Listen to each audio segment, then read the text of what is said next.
What if one person held the power of life and death over 70 million people? And what if that power wasn't just theoretical? We're talking about a king said to have executed tens of thousands of his own subjects, and another who masterminded the deaths of millions in a land he never even saw. We'll meet an emperor who declared war on the sea itself, and a nobleman who became one of history's most monstrous serial killers. History is filled with rulers who were handed absolute authority and used it in ways that are almost impossible to wrap your head around. They took the very idea of power to its most terrifying extremes, leaving behind legacies of blood, terror, and chaos.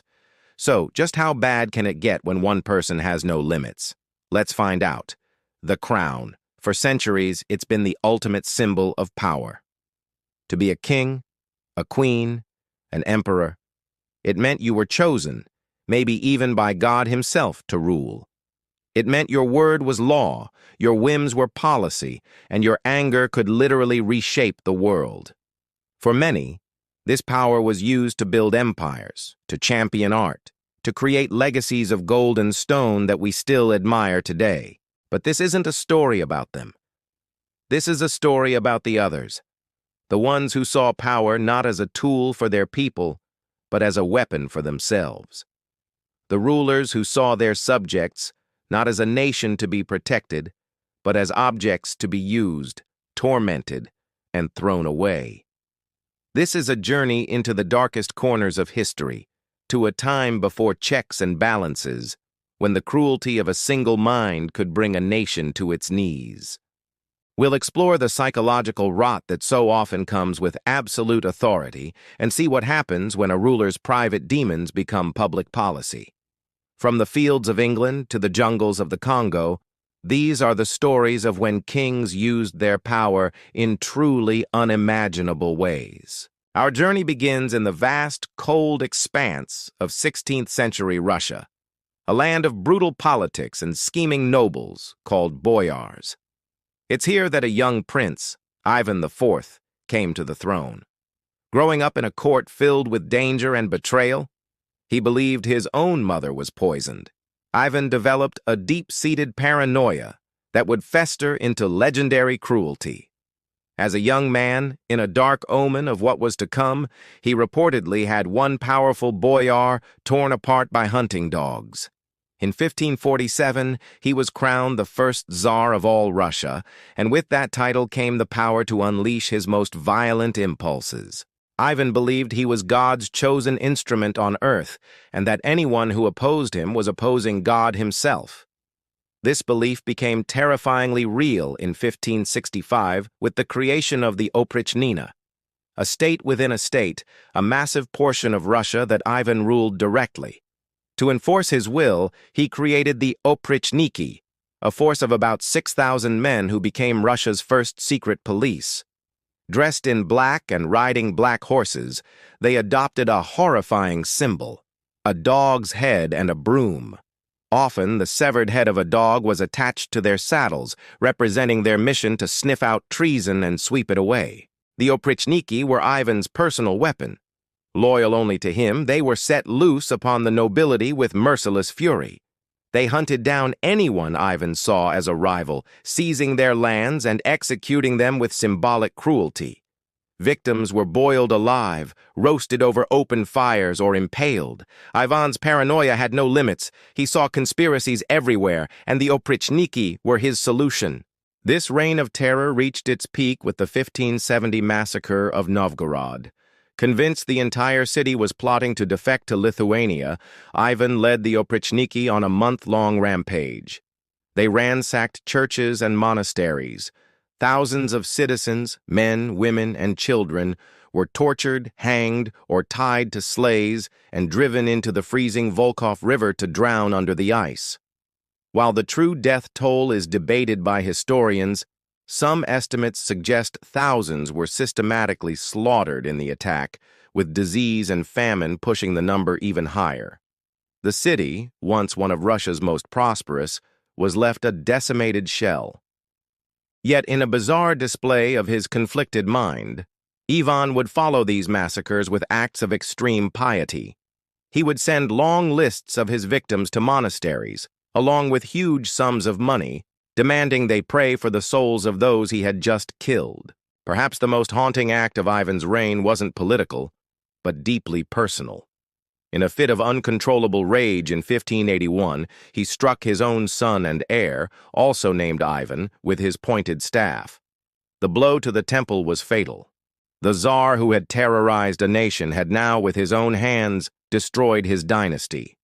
This single act symbolized the totality of his power, an authority so absolute it could not only break a country, but his own heart and future.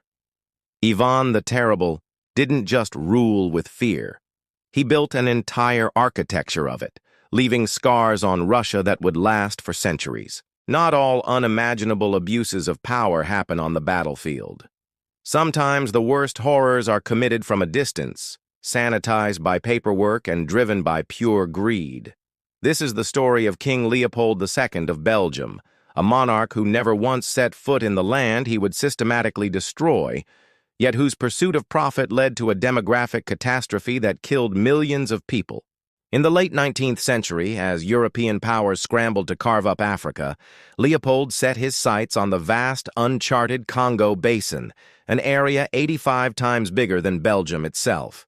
He was a master of PR, convincing the world his interest was purely philanthropic. He created organizations with benevolent names like the International African Society to hide his true goal.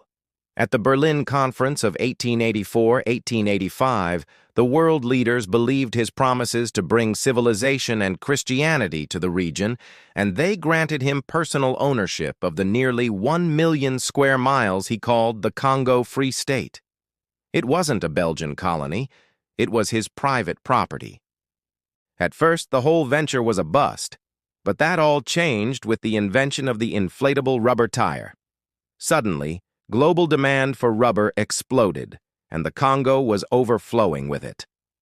Leopold's civilizing mission was immediately swapped for a system of pure, brutal exploitation. He declared all vacant land belonged to him, meaning the forests and resources the Congolese had relied on for centuries were now his property. To get that rubber, he created a private army, the Force Publique. This mercenary force was made up of Congolese men, some kidnapped, others conscripted by force, led by white European officers. Their job was brutally simple: enforce the rubber quotas at any cost. The system was monstrous. Villages were assigned impossibly high quotas of rubber. To make sure the men complied, the Force Publique would storm a village, kidnap the women and children, and hold them hostage. The men were then sent into the dangerous jungle, sometimes for weeks, to harvest the rubber sap. If they didn't meet the quota, their families were tortured or killed. If anyone resisted, entire villages were burned to the ground. But the most infamous practice of Leopold's regime was mutilation. To make sure soldiers weren't wasting expensive bullets on hunting, they were required to present the severed right hand of a person for every bullet fired. This created a grotesque economy of human hands. If a soldier used a bullet to hunt an animal, he would simply chop the hand off a living person to make up for it. Baskets of severed hands became a symbol of the regime's efficiency. Photographs from that era, showing heartbroken men staring at the severed hands and feet of their own 5-year-old daughters, are a permanent testament to the horror. The consequences were apocalyptic. With men forced into labor and women held hostage, no one could farm. Famine and disease swept through the land. While the exact numbers are debated, historians estimate the population of the Congo may have been cut in half during Leopold's 23-year rule, with some modern estimates placing the death toll around 10 million people. All the while, Leopold lived in luxury back in Belgium, using the fortune he squeezed from the Congo to build lavish palaces and monuments to himself, all while posing as a great humanitarian. He was a king whose power was so absolute he could own a nation and its people, a ruler who committed genocide by ledger and telegraph, proving that the most unimaginable evil can be carried out with a clean suit and a steady hand, thousands of miles from the screams. Let's go back in time. to the heart of the Roman Empire, and to a ruler whose name has become a byword for insanity and cruelty, Caligula. He ruled for just 4 years, from 37 to 41 AD, but left a legacy so shocking it's hard to tell where fact ends and horrified exaggeration begins. But even if only half the stories are true, they paint a picture of a man whose absolute power disconnected him from reality entirely. Gaius Caesar Augustus Germanicus, nicknamed Caligula, or Little Boots as a boy, actually started his reign as a beloved leader. The Roman people, tired of his grim predecessor Tiberius, welcomed him. He issued pardons, cut unfair taxes, and threw lavish games. For a few months, it seemed a golden age had arrived. Then Caligula fell terribly ill. When he recovered, something inside him had shattered. The popular young emperor was gone, replaced by a paranoid, arrogant, and sadistic tyrant. He declared himself a living god and demanded to be worshipped. He ordered the heads of famous statues of gods, like the revered statue of Zeus at Olympia, to be chopped off and replaced with his own. His cruelty became legendary. He was said to enjoy his meals while watching prisoners being tortured. He preferred slow, agonizing executions and reportedly forced parents to watch their children die, only to invite them to a banquet that night.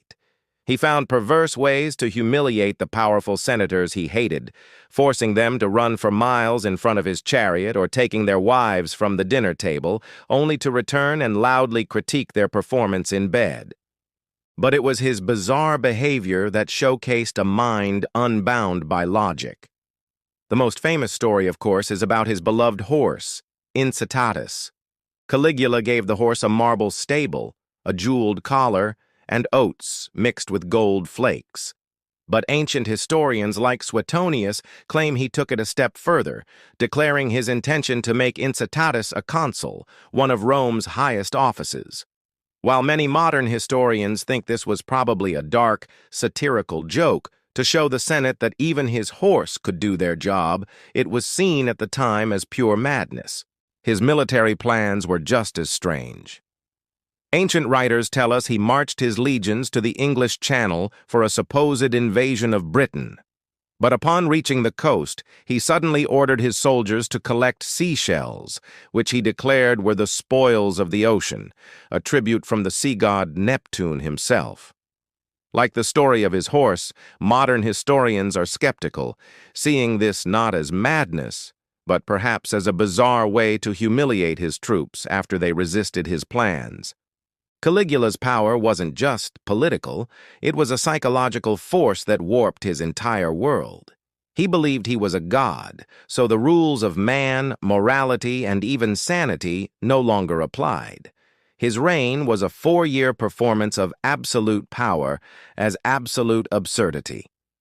Unsurprisingly, it all ended when the men paid to protect him, the Praetorian Guard, had enough and assassinated him, proving that even a self-proclaimed god could bleed. Power doesn't always corrupt someone on a throne. Sometimes it festers in the shadow of greatness, turning a celebrated hero into a monster.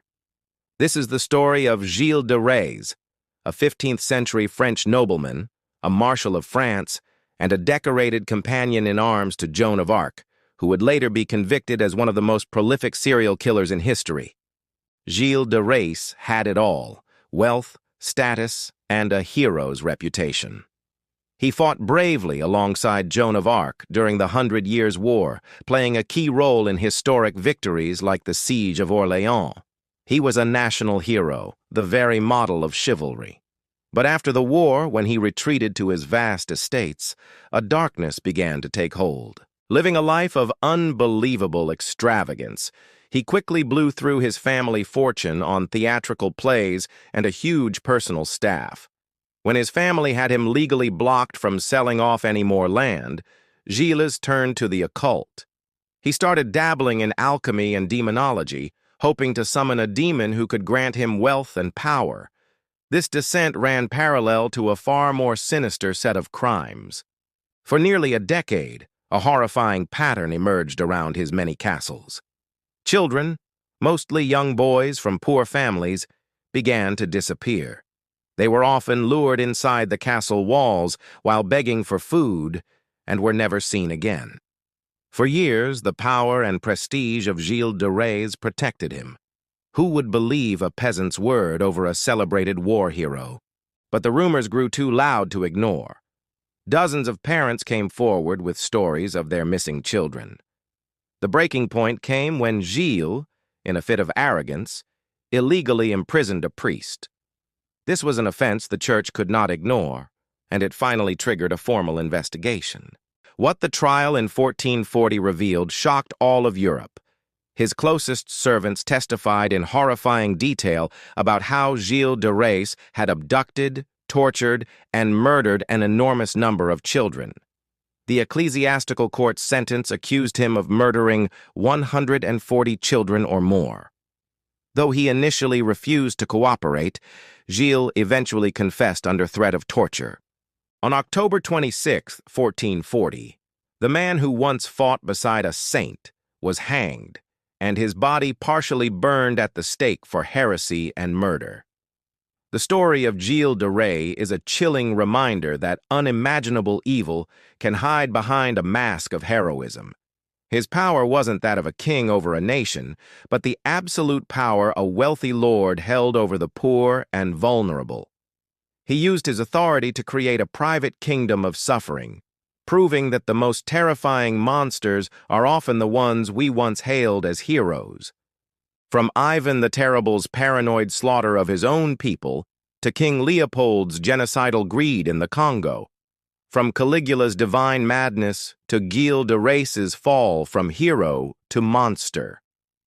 These stories, though separated by centuries and continents, are all tied together by a single terrifying thread: the corrupting nature of absolute power.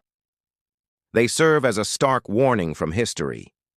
When any one person is lifted above law, morality, and consequence, the potential for devastation is limitless. A ruler's personal flaws, their paranoia, their greed, their cruelty, stop being personal. They become state policy, written in the blood of thousands or even millions. These reigns of terror show us that things like accountability, the rule of law, and the courage to speak truth to power aren't just abstract ideas. They are the fragile walls that stand between civilization and the abyss. History remembers these rulers not for what they built, but for who they destroyed. Their stories aren't just for shock value, they are cautionary tales. They remind us that absolute power doesn't just corrupt, it reveals. It strips away the veneer of humanity and shows the monstrous potential that can lie dormant inside, just waiting for the chance to rule. The dark side of history is filled with countless stories like these. If you found this journey into the abuse of power fascinating, make sure you hit that subscribe button and ring the notification bell so you don't miss our next exploration of history's most compelling moments. And now we want to hear from you. Which of these rulers do you think wielded their power in the most unimaginable way? Was it the industrial-scale cruelty of Leopold, the personal madness of Caligula, or the state-sponsored terror of Ivan? Let us know your thoughts in the comments below. Thanks for watching.